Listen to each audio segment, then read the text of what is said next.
오늘 SK하이닉스를 비롯해 현대차와 LG전자 등 국내 주요 기업들이 실적을 잇따라 발표했습니다. 자세히 분석해 보겠습니다. 산업부 이서우 기자 나왔습니다. 이 기자, 먼저 SK하이닉스 반도체의 봄이 온 게 좀 확실해 보입니다.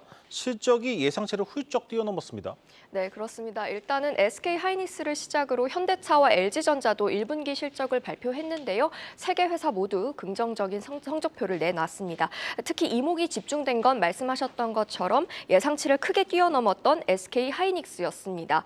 1분기에 SK하이닉스의 매출은 12조 4천억 원, 영업이익은 2조 8천억 원을 기록했는데요. 매출은 지난해 같은 기간보다 144% 늘며 역대 1분기 중 최고치를 기록했고, 또 영업이익은 흑자 전환했을 뿐 아니라 가장 호황기였던 2018년 이후 두 번째로 높았습니다. 영업이익률도 역대급인 23%를 기록했습니다. SK하이닉스는 HBM 등 AI 메모리 리더십과 더불어서 또 수익성 중심의 경영을 지속한 결과 실적 반등 추세에 접어들었다고 설명했습니다. 이 인공지능 시장의 폭발적인 성장에 따른 고대 역폭 메모리 HBM으로 디램 흑자폭을 키운 데다가 또 낸드 플래시로 적자 늪에서 벗어나면서 2년 만에 영업이익 2조 원대를 회복한 겁니다.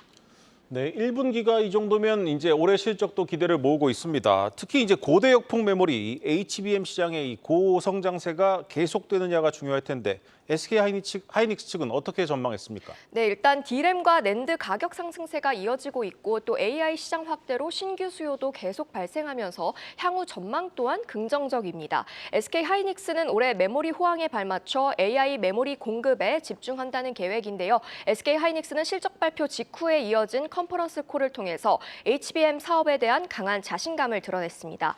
SK하이닉스 관계자는 일각에선 공급사들의 생산 능력 확대에 따른 공급 과잉 우려가 나오고 있지만 AI 서버 투자 확대 등으로 HBM 수요는 더 큰 폭으로 증가하고 있다며 급격한 성장을 지속할 것이라고 강조했습니다. 네. 또 지난 3월 세계 최초로 양산을 시작한 HBM3E 공급을 늘리고 고객층을 확대한다는 방침 또한 밝혔습니다. 이 가격은요, 고성능과 고용량의 원가 상승분을 고려해 기존 HBM3 제품보다 프리미엄을 반영했다고 설명했습니다. 또 10나노 5세대 DDR5 제품을 연내 출시하면서 회사가 강세를 이어왔던 고용량 서버 D램 시장 주도권을 강화하겠다고 밝혔습니다. 또 아울러 수익성이 높은 제품에 대한 생산 능력을 키우기 위해서 선제적인 대응을 하겠다고 강조했는데요. 실제로 전날 SK하이닉스는 HBM을 비롯해 차세대 D램 생산 능력을 확대하기 위해서 청주 M15X를 D램 생산 기지로 삼고 20조 원을 투입하겠다고 밝힌 바 있는데요. 생산 능력 확대를 위한 적기 투자에 나서고 또 중장기적으로는 용인 반도체 클러스터, 미국 인디아나에 있는 패키징 공장 등 미래 투자도 진행하겠다고 강조했습니다. 증권가에서는 올해 SK하이닉스가 실적 개선세를 계속 이어갈 것으로 예상하고 있습니다. 연간 영업이익 전망치를 또 빠르게 상향 조정하고 있거든요. 그래서 연간 20조 원 이상을 볼 것이다라고 전망하는 곳도 있습니다. 네, 다음은 이 현대차 실적 살펴보겠습니다. 1분기 매출이 40조 원을 넘었습니다. 이 경기 부진에 이 전기차 수요 감소까지 겹치면서 좀 우려가 있었는데 실적이 예상보다 훨씬 좋습니다. 네, 맞습니다. 현대차는 올 1분기 매출이 전년 동기 대비 7.6% 증가한 40조 6천억 원대, 영업이익은 2.3% 감소한 3조 5천억 원대를 기록했다고 밝혔습니다. 이 주목할 점은요, 글로벌 판매가 지난해 같은 기간 대비 소폭 감소했는데도 불구하고 매출은 40조 원을 돌파하면서 1분기 사상 최대를 기록했다는 점입니다. 판매가 줄었는데도 매출이 늘어난 건 고부가가치 차량 중심의 판매와 예상 밖의 강달러 덕분입니다. 이 현대차의 내수와 수출 비중이 각각 20대 80으로 환율은 이 실적을 좌지우지하는 최대 변수인데요. 현대차가 올해 사업 계획을 수립할 당시에 환율을 1,270원 수준으로 잡았었는데 올 들어 환율은 이보다 60원 이상이나 높은 고환율 상태죠. 그래서 현대차는 오늘 컨콜에서 실제로 판매 대수 감소에도 선진 시장 중심의 판매 믹스 개선과 원달러 평균 환율 상승으로 매출액이 증가했다고 설명했습니다. 실제 국내 판매는 16%나 줄었지만 북미 판매는 11.1%나 늘었고 또 세계 3위 시장으로 떠오르는 인도 권역에서도 8.2% 신장률을 기록했습니다.